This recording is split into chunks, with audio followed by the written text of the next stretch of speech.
शैतान जी बिस्मिल्लाहिर्रहमानिर्रहीम।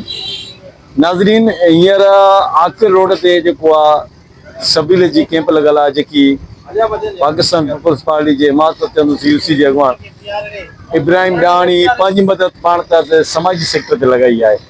जावेद साहब हुन में शामिल आहे, कुझु दोस्त शामिल आहिनि हुन में। पर हाणे हक़ीक़त इहा आहे त जेकॾहिं असां ॾिसूं था, पूरो लाड़काणो घुमी था अचूं त मुंहिंजे ख़्याल में कंहिं बि चौंक ते किथे यूसी, टाउन, डीसी, मेयर लाड़काणे एतिरी तकलीफ़ न कई आहे जो अहिड़ी हाड़ गर्मी में आवाम खे रिलीफ ॾियण लाइ किथे कैंपियूं जेको आहे सबील जूं लॻाए त जीअं जेके माण्हू गर्मीअ में मज़दूर ग़रीब मिस्किन जेको अचे वञे थो उहो पाणी पी सघे। हालांकि करोड़नि रुपयनि जी अरबनि रुपयनि जी बजट आहे।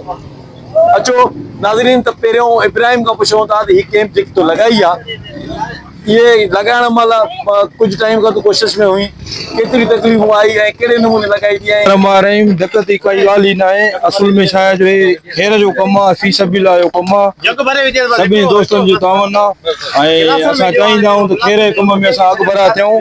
ऐं हे यूसी असांजी 3, यूसी असांजी 2, उन जे विच ते बिल्कुलु आख़िर रोड आहे।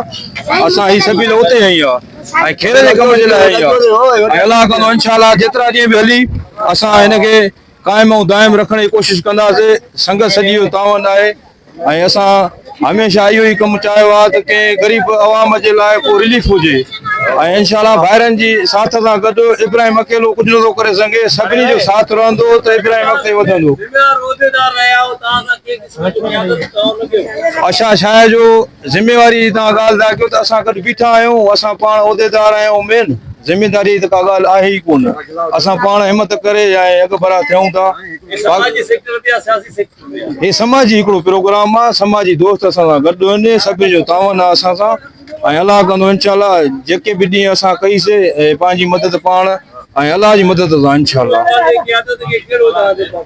पाकिस्तान पीपल्स पार्टी असांजी पंहिंजी पार्टी आहे। असां हुनखे पैगाम इहो ई ॾींदासीं त जिथे किथे हे खेर जूं सबीला हणणु घुरिजनि ऐं हर यूसीअ में लॻणु खपनि, छो जो हे हिन टाइम में गर्मी आहे। हिन टाइम 50 खां क्रॉस करे थी वञे गर्मी ऐं तव्हां ॾिसो था रोड बि तपिया पिया आहिनि। हे सवाब जो कमु आहे, असांखे अॻे जान में कमु ईंदो आहे, बाहि थी भरे। असां कैंप लॻाई आहे। हे स्कूल पंहिंजा दोस्त जेके बि असां पाण जो ग्रुप आहे हिकिड़ो पंहिंजे दोस्तनि जो, सॼी असां पाण में डोनेशन कई आहे। हिन में कंहिं बि न इंतिज़ामिया जे तरफ़ों न वरी कंहिं यूसी चेयरमैन जे तरफ़ों न को टाउन चेयरमैन जे तरफ़ों का इहा असांखे को डोनेशन थी आहे।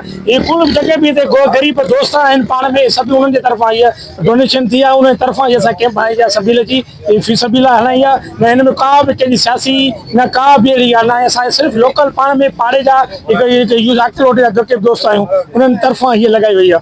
पंहिंजी क़यादत सां जॾहिं बि असांजी मीटिंग थींदियूं आहिनि हुननि खे इहा एजेंडा हूंदी आहे। पर अफ़सोस असांजी जेकी क़यादत आहे लाड़काणे जी, हिन अहिड़ी हाल गर्मीअ में ॾाढी 52-53 सेंटीग्रेड गर्मी आहे, उन बावजूद कंहिं बि असांजे चौंक ते का बि कंहिंजे तरफ़ां बि कंहिं पीपल्स पार्टी क़यादत तरफ़ां का बि कैंप न लॻी वई आहे। मां त चवंदुमि त हुननि को अहसासु न आहे, जहां त वरी उहो हिन ग़रीबनि मां जे चकर में अमीर थी विया आहिनि, हुननि में उहा शइ आहे। पर हुनखे क्या कमु अॻे पोइ असां ग़रीब आवाम ईंदो दुआऊं ग़रीबनि जूं हूंदियूं। हाणे बि पीपल्स पार्टी क़यादत खे असां पुरज़ोर अपील था कयूं त हर चौंक ते, हर चौराहे ते, हर यूसी जी टाउन चेयरमैन खे इहा गुज़ारिश था कयूं त पंहिंजे चौंकनि में, पंहिंजे शहरनि में, पंहिंजे पाड़े में इहे थधियूं कैंपियूं हणायो, जीअं ग़रीब तव्हांखे दुआऊं ॾे ऐं उनजो अजुर तव्हांखे उनजे क़यामत। मां त चवां जे हे महीना 2-3 महीना जेके हार गर्मीअ जा आहिनि इहे कंटिन्यू डीसी जे तरफ़ां, असांजे मेयर जे तरफ़ां, टाउन चेयरमैन जे तरफ़ां इहे लॻणु खपनि, जो हिन में ग़रीब खे एॾो न आहे त थधे पाणी जो ढुक त मिलंदो।